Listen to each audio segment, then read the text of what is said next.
I'm here today to talk about my 1980 Corvette that I converted into a Corvorado Tribute. I was originally inspired by the James Bond movie Live and Let Die, the custom car that was in there. But I wanted to build something that was longer, a bit more custom, and all metal. So I ended up purchasing a 1980 Corvette and a 1971 El Dorado and started the deconstruction process, which involved taking the entire body off of the Corvette and building a steel skeleton around that to hang the sheet metal off of. That was a trial and error process. We did it several times. Of course, the proportions were very difficult to make them work properly.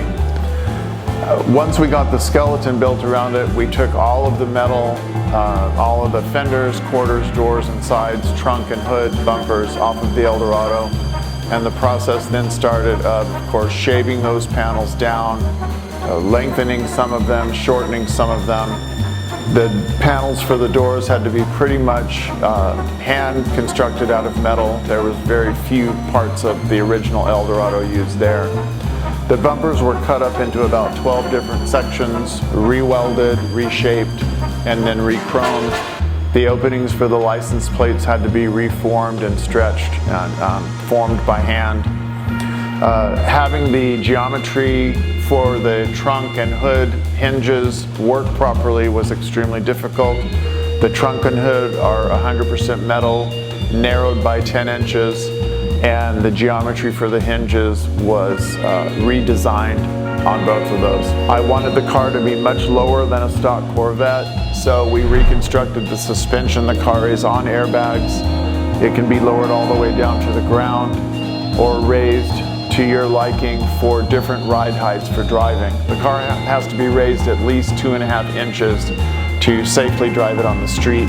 Of course, you can raise the front more if you're in a parking lot or going over a steep driveway entrance. About 3 years had passed halfway through the project, and it was overwhelming, and the car it looked like a Frankenstein car. It was all cut up, it had surface rust all over it, weld scars, fitment issues, things weren't fitting, the doors weren't opening. It was a mess, and it was quite tempting at that time to just give up on the entire project. I did not want to do that. I had already invested a lot of time, a lot of resources, a lot of knowledge from different metal fabricators in Southern California. I really wanted the car to be black. I thought it would have sort of a stealth look and be a lot more sinister looking if it was black. So that required a lot more metal work, a lot more blocking. I did not modify the engine. It is a stock 1980 Corvette. It's kind of a low horsepower Corvette model, not the most collectible year. That kind of made me feel not quite so guilty for taking the car apart because it was actually in pretty good condition.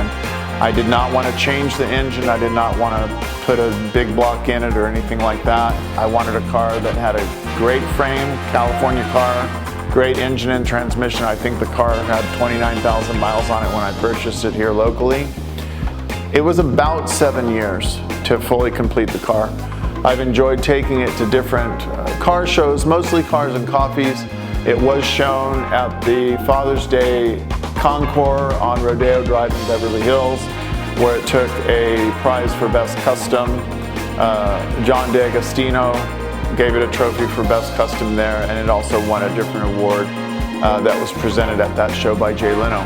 I call it a Corvorado Tribute because, of course, people are familiar with the Corvorado, and I was somewhat inspired by the Corvorado, but at the same time, I've always been a huge fan of heavily modified Cadillacs from the early 70s.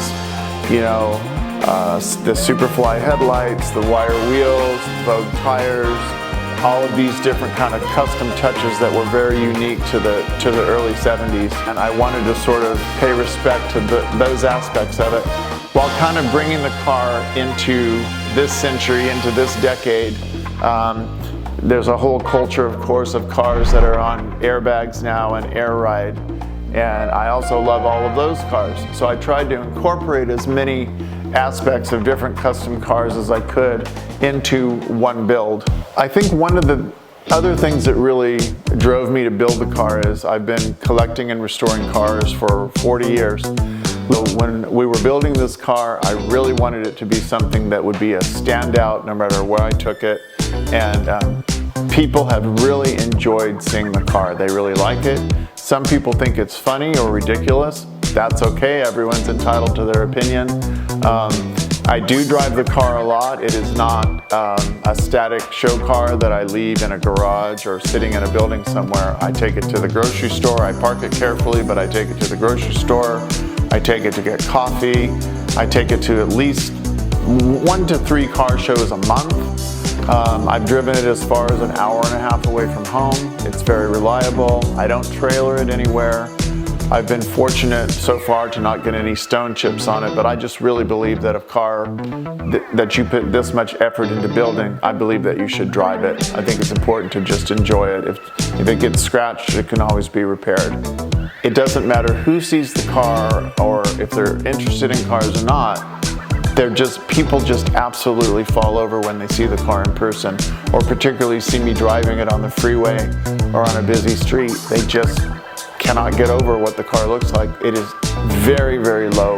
It's almost as low as a Ford GT, which I think is, I don't know, 40 inches high or whatever the number is. But it's extremely low to the ground. So people really enjoy seeing it. And I've had a lot of very positive feedback, and that's been something I've really enjoyed.